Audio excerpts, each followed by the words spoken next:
Surat ini daripada guru-guru di kawasan saya. Wakil lah ni, ya. Disebutkan cadangan pindaan peraturan berkaitan kuasa disiplin guru di sekolah.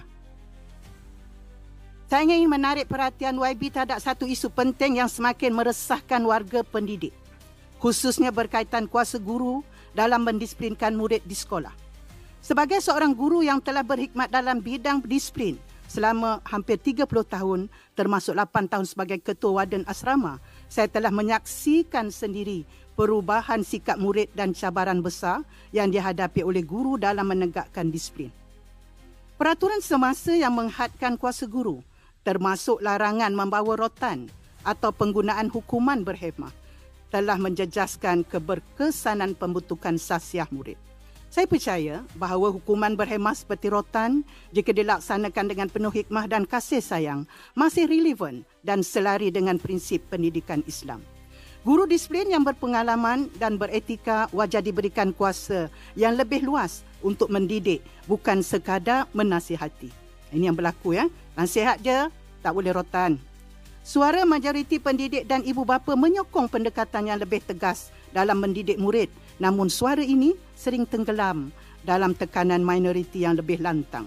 Sehubungan itu, saya memohon jasa baik YB untuk mempertimbangkan membawa isu ini ke Parlimen. Hari ini kita buat PC. Peraturan sekolah. Ini pertama dia mohon kepada Kementerian Pendidikan.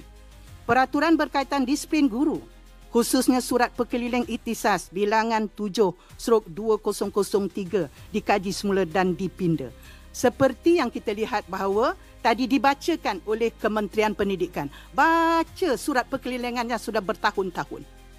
Adakah dikaji semula kekesanannya? Jadi disebut di sini disuruh pindah. Yang kedua, kuasa disiplin guru diperluas secara rasmi kepada guru disiplin yang dilantik, bukan terhad kepada guru besar sahaja atau pengetua sahaja. Pendekatan disiplin berasaskan nilai Islam dan budaya tempatan diberi tempat dalam dasar pendidikan negara. Saya yakin dengan sokongan semua YB dan wakil rakyat lain yang prihatin terhadap masa depan pendidikan anak bangsa, perubahan ini perlu direalisasikan demi kebaikan bersama. Saya nak sebutkan kekecewaan hati pendidik kita dengan peraturan-peraturan yang diarahkan. Jadi kita lihat tadi, saya sudah nak menyentuh juga bagaimana rasa disebut tadi, bukan saya saja melihat. Soalan saya tidak sebenarnya dijawab oleh Menteri Pendidikan. Saya sendiri merasakan dibangkitkan semua surat perkeliling. Kita nak tanya,